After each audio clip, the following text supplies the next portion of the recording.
Brands are something else. They come on everything. Today I'm sitting here with a nice shirt on that has a little horse on it with a guy playing polo. Think about that.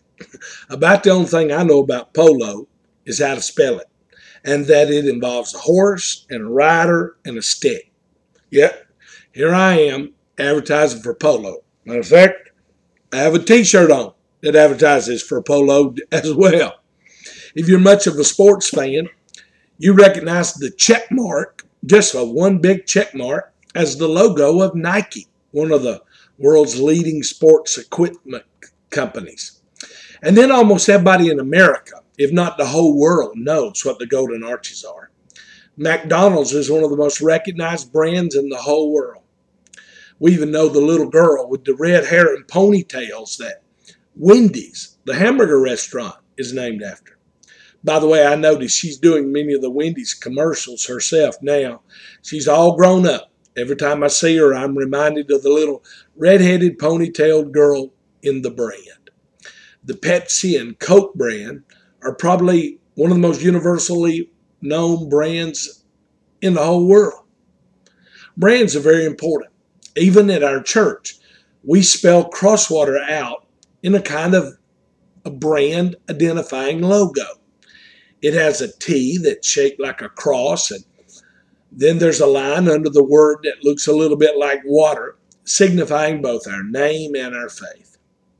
A brand is a name, a term, a design, a symbol, or any other feature that identifies one seller's goods or services as distinct from those of other sellers. That's what the encyclopedia says. Branding became a way to tell one person's cattle from another by means of a hot iron stamp. They would brand the cattle. The term maverick originally meant an identification of an unbranded calf. It comes from the Texas rancher Samuel Augustus Maverick, whose neglected cattle often got loose and were rounded up by his neighbors. The word spread among cowboys and came to be applied to unbranded calves found out wandering alone, mavericks. Well, this is not a marketing class, yet it did cause me to stop and reflect for a moment. I wonder how many of us wear our brand as believers proudly. That's right. We carry the brand of Christ in our lives. Acts 11:26 says, it was at Antioch that the believers were first called Christians. The Greek word for Christian is Christianos. These followers of Jesus Christ were so identified with his teachings and his way of life that they were branded as followers and imitators of Christ. Herod Agrippa, when Paul was on trial before him, Paul was telling him of the story of Christ, and Herod said in Acts 26:28, do you think you can persuade me to become a Christian so quickly? He uses the same word. In essence, he was saying, Paul, you're trying to brand me this quickly? I wonder today if you and I are so identified with Christ in our public world that we too have been branded as followers and imitators of Christ.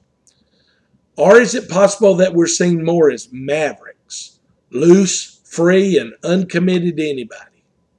Do we really have the mark of Christ on our lives? Are our lives so clearly marked by who he is in us that it is observable and obvious?